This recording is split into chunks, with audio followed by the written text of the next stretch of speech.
Arestado ang 10 na kabilang sa mga Maleta Boys na nagpakilalang bagman ni Zaldico. Gary, sa mga oras na ito, nasaan ngayon ang Maleta Boys na hindi nakapagpiyansa?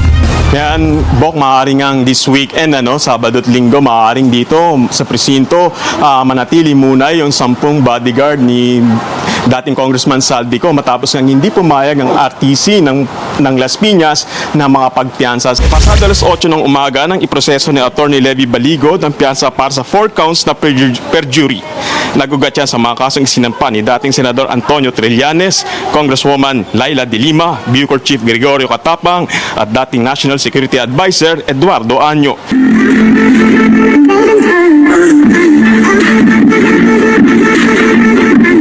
Arestado ang 10 na kabilang sa mga Maleta Boys na nagpakilalang bagman ni Zaldico. Hindi kasi sila nakapagpiyansa sa kaso nilang perjury. At live mula sa Las Piñas, nasa frontline ng balitang yan si Gary De Leon. Gary, sa mga oras na ito, nasaan ngayon ang Maleta Boys na hindi nakapagpiyansa? Yan, Bok, maaaring ang this weekend, Sabado at Linggo, maaaring dito sa presinto, manatili muna yung 10 bodyguard ni dating Congressman Zaldico matapos ng hindi pumayag ang RTC ng Las Piñas na mga pagpiyansa sila ngayong araw. Pero sa 14 na bodyguard na to, 4 naman ang nakapagpiyansa rin at umabot sa cut-off kaninang alas 4 ng hapon.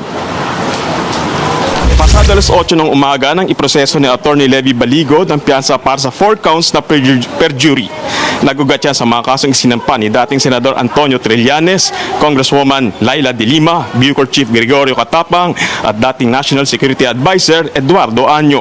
Ilan sa mga pinagmulan nito ang mga salaysay nila sa flood control scandal kung saan idiniin nila ang pagkakakilanlan ng ilang personalidad. Nasa 18,000 pesos ang itinakdang piyansa sa bawat kaso ng perjury. Kaya sa 4 na counts nito, nasa 72,000 ang kailangan ng bawat isa sa kanila para pansamantalang makalaya.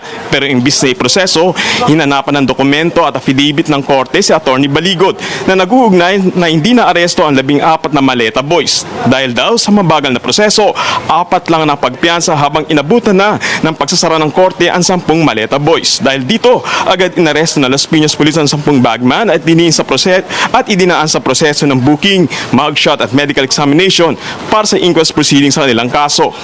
Natapat pa ng Biyernes ang pag-aresto kaya maaaring 2 araw na maaaring makulong ang 10 dating Marines at sa Lunes na inaasahan na mga pagpiyansa. Umapela naman sa publiko si Attorney Baligod sa kanyang Facebook post na samahan sila sa Las Piñas.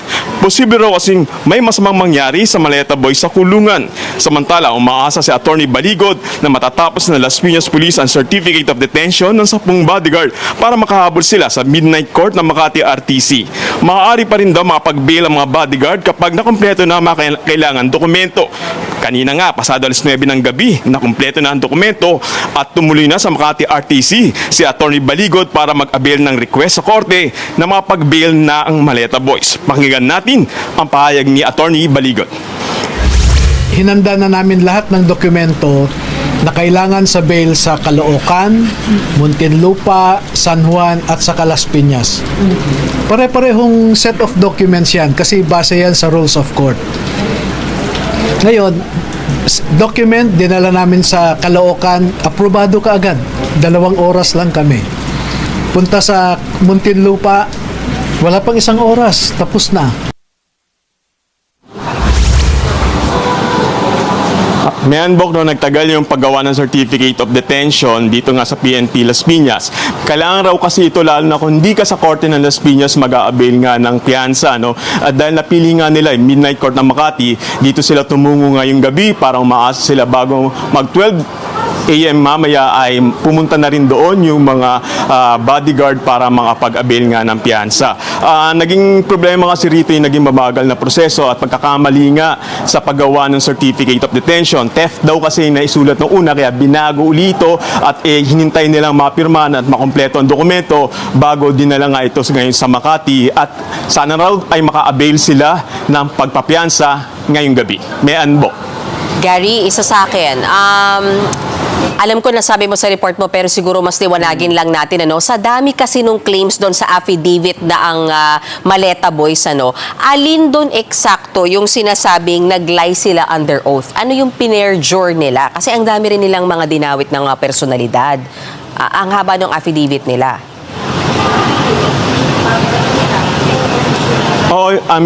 Wala kasi yung particular na statement na inilabas si Atty. Baligod regarding nga kung alin doon sa mga statement na yon na isinampang kaso sa kanila nung apat na nabanggit natin kanina personality ang naging perjure para nga sila makasuhan. At nung Martes pa kasi nagkaroon sila ng warrant at humingi pa rin sila ng pagkakataon na bumaba ngayong bail kaya umabot sila hanggang ngayong Biyernes. At umasil nga sila kaninang umaga 8:30 ay ma-avail dito pero nga na-delay nga sila. Pero kung ano yung laman ng dokumento ay hindi kasi naging malinaw.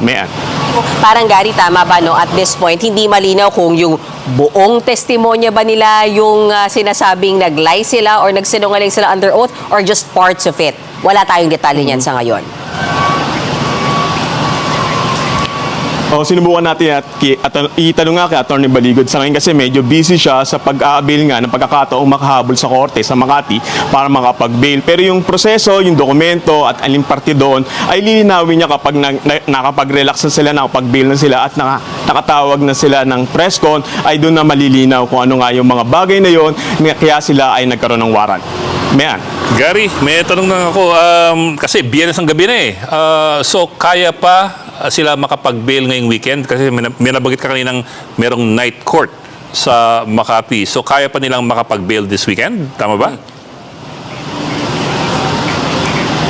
Bok, dalawang korte kasi yung may midnight court na tinatawag. Ma-avail nila yan sa Pasay at sa Makati. So, choice nila kung saan nila gusto mag-bail. Pero ngayon, dahil na kompleto nga yung dokumento na kailangan nilang isubmit sa korte, Makati napili nila at a-assist sila bago magmadaling araw, 12 a.m. ay maigagrant nga yung bail nila. So may pag-asa na by tomorrow sila ay makalaya. Isa pang tanong, nabanggit mo yung problema ata yung certificate of detention kung saan sinasabi na yung mga arestado ay in detention at present. Tama ba? Tapos saan nagkaroon ng problema doon? May nabanggit ka kasi kanina na merong nagkamali. Hindi ko lang alam kung sa petsa o sa numero pero ano yung particular na pagkakamali? At sino may mali? Paglilinaw kasi ni Atty. Baligod, kailangan talaga yung certificate of detention. Patunay na nandito nga yung 10 nasasangkot at may warrant na mga bodyguard nga. At kailangan ito, kung hindi sa mismong korte ka, mag-aabil nga ng tinatawag na piyansa. At dahil nga sa Makati ito, kailangan gumawa yung PNP dito sa Las Piñas ng certificate of detention. Nung una raw ay nakagawa na ito kasi sa experience nila sa lahat ng korte kung saan sila dinimanda 1 oras at 2 oras lang daw ito ginagawa. Pero dito kasi nagawa naman ng Las Piñas Police. Ang problema, nagkamali daw. Theft ang naisulat sa certificate of detention. Malayong malayo sa perjury. Kaya binago nila yung proseso ng dokumento kaya hanggang sa inabot na sila kanina ng 9:00 ng gabi.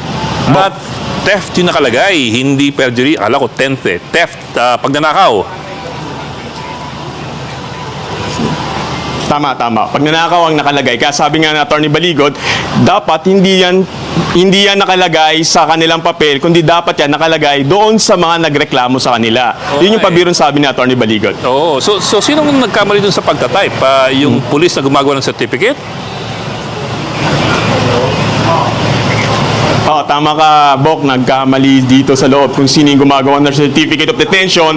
Sila yung nagkamali. Kaya nung nakita nila, kasi nagawa na nga ito at pirmado na, nung mabasa nga nila at mali, binawi nila ito at muling ginawa dahil marami-rami rin ito, 10 ito, medyo tumagal yung proseso. Kaya ang pag-asa na lang talaga nila ay makahabol sa midnight court at mapayagan sila mga pagpiyansa. Bok. Okay. Mabagal pa naman mag-type ang mga police. So, sige.